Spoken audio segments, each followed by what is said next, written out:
afternoon, everyone, and welcome to Stock Market Today. Ali Cormanet Carson here with a breakdown of the action. It was a strong day of gains, Ed, and one mega cap tech stock is back on our radar.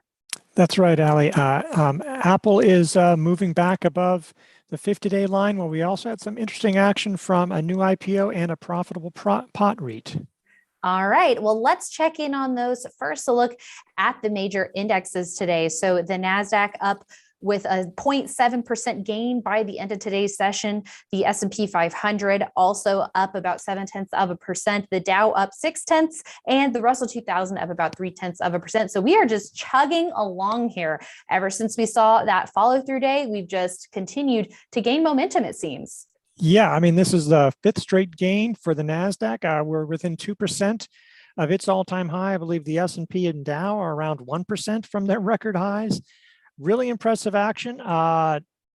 It's sort of surprising given how much the Treasury yields rose today. But hey, if we can keep moving on, there were some broad-based gains and growth and financials. Energy was doing fine. Yeah, the 10-year yield did not back off. Yesterday it backed off, and that helped the market move. Today it just hit the session highs. If we keep rising like that, that might be a concern. But right now, well, the market's handling it, which is good news. Yeah, so that was a look at the NASDAQ. Let's also check in on the S&P 500 as well. So getting awfully close to its old highs, Ed. Yeah, and I would just say when you're looking at stocks right now, some of them, if you didn't get to in there right now, some of them are maybe getting extended. Even those that are just rising to their buy points, they already flashed early entries, sort of like that, or near their 50-day, those kind of things where you bought, where they may be the most attractive. If they've run up, there's a good chance they might pull back, especially with the market like this. You could imagine earnings season is coming up. The market is at all-time highs. Doesn't mean, we could just run right by them, but just something to keep in mind. Yes, those early entries, we've been talking all year long about how that is a compelling way to go with these instead of waiting for the breakout. And it was difficult, Ed, because since the highs back in early September, we did get a number of head fakes. But all the while, if you're maintaining those watch lists, keeping an eye on stocks with those strong relative strength lines, you can be ready to strike with that window of opportunity that may be kind of narrow, maybe just 1 to 2 days. Again, more buying opportunities today. And that doesn't mean that they necessarily will pull back, but getting in a little early can help you withstand those pullbacks. Yeah, that's obviously been the right strategy in 2021. Okay, and now let's also take a look at FFTY, that is, to track the IBD 50. So growth stocks also up again today, but had a really great week last week, gaining about 3.8%. So up about 2.5% so far this week in the first 2 days. Yeah, nice to see growth recovering because that was a pretty nasty sell-off a few weeks ago. Nice to see that bounce back, and it really is a broad-based recovery. So there's a lot of sectors going well right now. It's a pretty nice environment for the market. And another way to track breadth, which you are great about mentioning, Ed, is taking a look at the Russell 2000. So you can see the IWM ETF also up a little bit today. We'll have to see if it can continue to gain a little bit of momentum, but right now, small caps still taking a bit of the backseat. A little bit of a backseat, and overall breadth isn't the greatest. There are a lot of, the leadership is really broad, but I will say it seems like the overall market breadth and just the number of stocks rising still sort of lackluster. So that's probably the biggest thing to know that would be a worry. Well, let's keep that in mind. And last week, we paid a lot of attention to Microsoft and Google. Well, what about Apple? A key move today back above the 50-day line with shares gaining 1.5%. The volume wasn't above average today. It did manage to get that above average volume in Monday's session. And we have earnings coming up next weekend. Yeah, that would be a concern. And that would be the one issue is it looks like you could argue this is an early entry if you wanted to take a small position on this. It looks sort of deep, but it really isn't that deep. I think this is only 12% deep. It's not this crazy deep consolidation. So it held up reasonably well, like Microsoft and Google, coming back just a few days later. So yeah, you could do that, but keeping in mind that earnings are late next week. So you might have a decision to make because this could move, will you have enough cushion to want to ride through that? But it's nice to see this. It's also just nice to see this for the market. This is lifting the Dow, the S&P, and the NASDAQ. This has definitely been contributing this week. Right. And just to expand on your comment on earnings season, we do ideally like to have a cushion of somewhere between 5 and 10% profit cushion, that is, heading into an earnings report, because you never know. Earnings can sometimes be a crapshoot. You can have great numbers, but a stock could unexpectedly fall, and you don't want to sit on a big loss heading into a report and have that loss potentially get out of hand. And of course, you can refine that profit cushion requirement further by looking at the expected move for the stock that's priced into the options market. Maybe we'll be taking a little bit of a look at that tomorrow morning on IBD Live with Tesla's report after the close. Some investors will need to be making their decision with that, but we'll definitely be talking about the different aspects of that as this earnings season unfolds.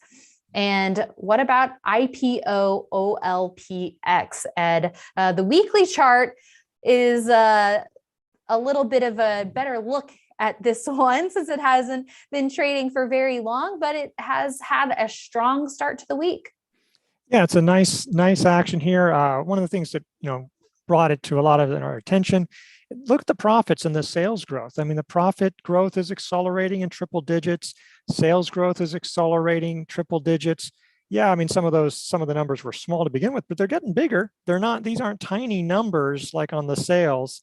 Really impressive growth. When you think about all the unprofitable companies that were thinking, well, in 3 or 4 or 5 years, maybe we'll have profits.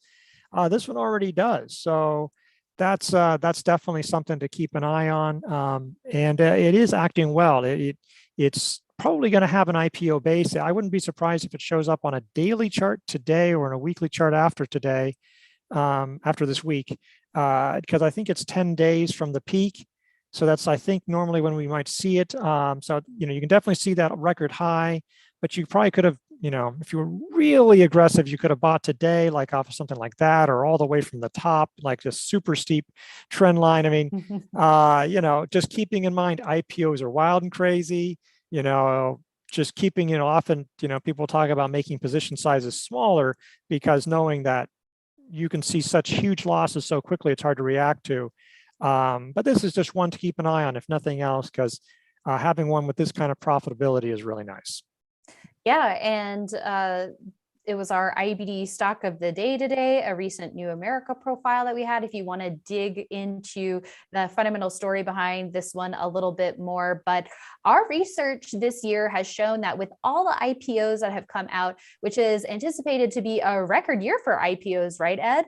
That these moves haven't been so predictable. You can't just bank on an IPO-based breakout and think that it's smooth sailing. Like you said, it could be either feast or famine with these IPOs. So you really have to pick your spots with your entries and manage your risk. The IPOs are a little bit, I can't think of the exact name, but like the magic jelly beans in Harry Potter. There's some really amazing ones, and then others are sour, and you don't necessarily know what it's like. And so you have to be careful. I mean, if you're going to play them, you have to be ready to get out as well, because some will not act well. And brace for, I guess, potentially eating an earwax flavored jelly bean. That doesn't sound good at all. All right. Well, let's also take a look at IIPR, Innovative Industrial Properties, a REIT, but it is a pot play here, Ed. And what a steady move that this stock had from mid-May all the way up to early September, and now forming a nice little tight base. Yeah, it sort of had somewhat of a deeper base there, and it sort of came up sometimes on light volume. Even the breakout was a little shaky. So it would have been easy to say, like, I'm going to pass on that breakout. I mean, it worked. It worked. It would fine. It came back. Basically, it's setting up sort of this is often what happens. You'll have a deeper base, and then a tighter base comes up. That's a little bit more attractive. You could have bought there. You could have bought off the 50-day line. So you could say it's in range now. You could buy it if it got over 248 kind of issue. There's still the official buy point, all of them being really close together. One nice thing about flat bases like this is that it's not like it's super extended from the 50-day line even now. So you can buy it or buy it in stages. So this is acting well, strong revenue growth, accelerating earnings growth, FFO, funds from operations, because it's a REIT. And so that's acting well. And the legal environment is pretty strong for it too. It doesn't look like we're going to legalize it, which is actually good for IIPR because their whole business is essentially buying up the land and providing financing for companies that honestly aren't legally allowed to have bank accounts. And so that's sort of their business model, and it's working well for them. It is working well for them. All right, Ed, thank you so much for breaking that down for us. And be sure to tune in tomorrow morning to IBD Live, where the conversation will continue, highlighting actionable trade ideas, discussing overall market conditions, IBD's buy and sell rules, and so much more. And Ed, I think we have a little segment coming up on Friday that we should be promoting. You know, we're finally going to get a chance to be on video, and I appreciate that. That's nice. They're going to get a appearance. Finally, two of us in a video. Yeah, but it's going to be nice. We're going to be doing a video off of Barron's, our new sister company or brother company, and we're going to be talking about what Investors Business Daily, what the investing strategy is all about, and talking about a big week ahead. Yeah, and if you are an existing regular watcher of Stock Market Today and or IBD Live, there's going to be something for you too. So this isn't just for Barron's newbies or new to IBD. We are going to be breaking down, like you said, what you need to know for the week ahead, because guess what? Next week is going to be the primo earnings week with all the big tech giants, who's who on Wall Street is reporting. So we're going to break that all down and how you should be prepared for these big reports, Ed. So everyone can go watch Barron's Live. It's this Friday, 12 Eastern, 9 Pacific. And you can sign up today at I was going to say at investors.com, but it's actually barrons.com/live. And I've sent out a tweet about it. I haven't checked if you've tweeted it out, but now that I've mentioned it, I'm sure you will retweet or tweet. We also had the link to register on our Twitter accounts there. So looking forward to that on Friday with you, Ed. And I'll see you all back tomorrow morning on IBD Live. So make sure you join us, investors.com/IBD Live. We'll see you there.